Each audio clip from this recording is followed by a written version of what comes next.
Guys, welcome to our YouTube channel Bong views. আমি শিলাজি, আমি সুদীপ্তা। আপনারা যারা এখনো পর্যন্ত আমাদের চ্যানেলটা সাবস্ক্রাইব করেনি তারা প্লিজ এক্ষুনি আমাদের চ্যানেলটা সাবস্ক্রাইব করে নেবেন আর নোটিফিকেশন বেল অন করে নেবেন পরবর্তী ভিডিওগুলোর জন্য নোটিফিকেশন পেতে। আর যারা আমাদের চ্যানেলটা সাবস্ক্রাইব করেছেন তাদেরকে অসংখ্য ধন্যবাদ। আর যারা ফেসবুক পেজে দেখছেন তারা অবশ্যই পেজটাকে ফলো করে যাবেন আর পছন্দ হলে অবশ্যই ভিডিওগুলোকে লাইকও করবেন।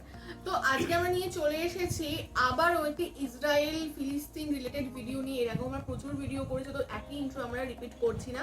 যার টাইটেল হচ্ছে ইসরায়েলে বাংলাদেশ নিয়ে তোলপাড়। তো এটা একটা বিরাট বড় একটা আমাদের হেডলাইন মনে হয়েছে যে ইসরায়েলে। তো যাই হোক, এবং চ্যানেল নেম হচ্ছে 71 টিভি। তো চলুন দেখে নিই হচ্ছে আগে ভিডিওটা। আর ভিডিওটা যদি কপিরাইট ক্লেমের জন্য ব্লক হয়ে যায় তাহলে সম্পূর্ণ ভিডিওটা আপনারা আমাদের ফেসবুক বা ইনস্টাগ্রাম পেজে পেয়ে যাবেন। আর ফেসবুক বা ইনস্টাগ্রাম পেজের লিংক আপনারা আমাদের ডেসক্রিপশন বক্সে ফার্স্ট পিন কমেন্ট থেকে পেয়ে যাবেন। তাহলে চলুন সবাই মিলে ভিডিওটাকে শুরু করি।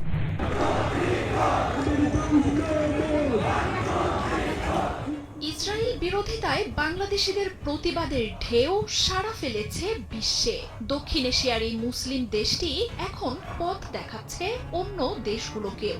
মার্চ ফর গাজা তৈরি করেছে নতুন ইতিহাস। বাংলাদেশের পাসপোর্টেও ফিরেছে ইসরায়েল ভ্রমণের বিধিনিষেধ। নতুন করে পাসপোর্টে এই নিষেধাজ্ঞা ফিরে আসার কথা ফলাও করে প্রচার করেছে ইসরায়েলের প্রভাবশালী গণমাধ্যমগুলো।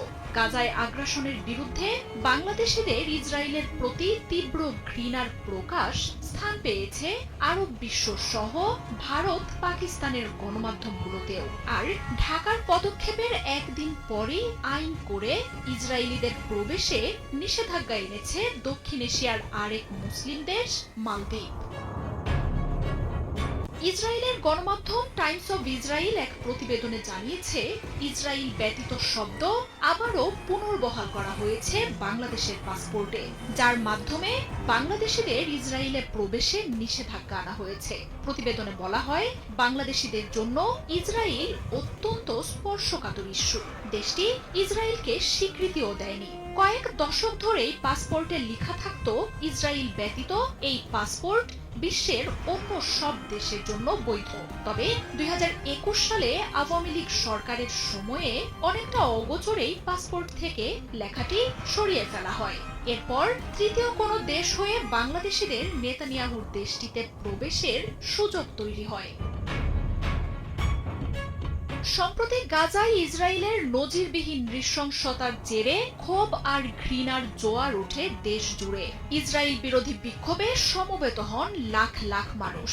ফিলিস্তিনের প্রতি বাংলাদেশের মানুষের এমন সমর্থন নাড়িয়ে দেয় গোটা বিশ্বকে। এমনকি সম্পর্ক না থাকা ইসরায়েলও নেতানিয়াহুর দেশটির প্রতি বাংলাদেশিদের এমন ঘৃণার খবর গুরুত্ব দিয়ে প্রচার করে।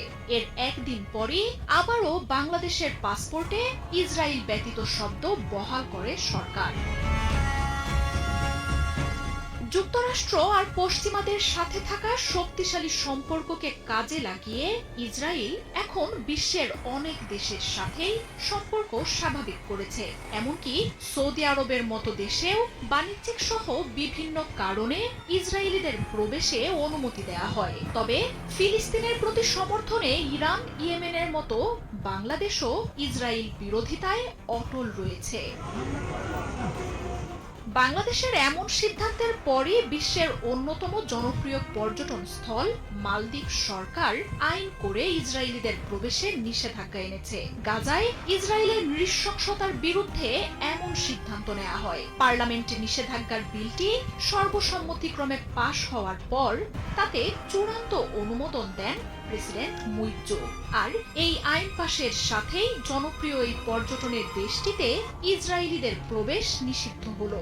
গেল ফেব্রুয়ারিতে মালদ্বীপে 2 লাখের বেশি পর্যটক ভ্রমণ করেন, যাদের মধ্যে অর্ধশত ইসরায়েলি ছিলেন। মার্জিয়া উপমা, 71। এটা একটা নতুন আমরা তথ্য দেখতে পেলাম, এবং এরকম যে আগেও ছিল সেটা আমার অন্তত জানা ছিল না। যে বাংলাদেশের ইতিহাসে যদি আমরা দেখি, তো আগেও হচ্ছে ইসরায়েলিদের প্রবেশ নিষিদ্ধ ছিল। তো মাঝখানে আওয়ামী লীগ সরকারের সময় সেটা অনেকটাই শিথিল হয়ে যায়, কিন্তু আবারও তারা যে উপদ্রবী বলা যায় বা যে ধ্বংসলীলা শুরু করেছে, সেই প্রতিবাদে হচ্ছে বাংলাদেশ সরকার আবারও সেই একইভাবে আইন জারি করেছে যে ইসরায়েল ব্যতীত বাদবাকি সমস্ত দেশ বাংলাদেশে প্রবেশ করতে পারে।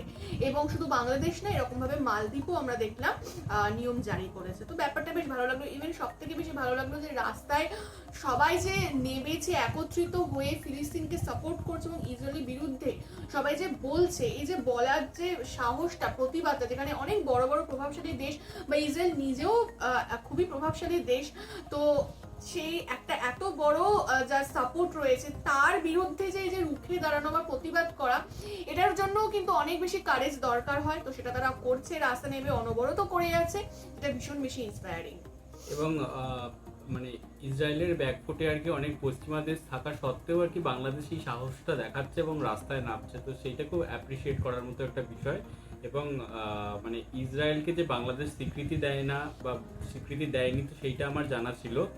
বাট মানে কিছুদিন আগে আমি একটা আর্টিকেল দেখেছিলাম, মানে আপনাদেরই কোনো একটা নিউজ চ্যানেলের আর কি এরকম প্রতিবেদন দেখেছিলাম, যে যেখানে আর কি মানে ইসরায়েল আর কি এমন কিছু দেশের তালিকা আর কি মানে জনসপক্ষে জারি করেছিল, যেখানে আর কি ইসরায়েলি যারা রয়েছে যেই জনসাধারণদের ভিজিট করা নিষেধ বা তারা কোথাও কি সরকার থেকে বারণ করছে, তো তার মধ্যে বাংলাদেশের নামটাও ছিল, আমরা দেখেছিলাম।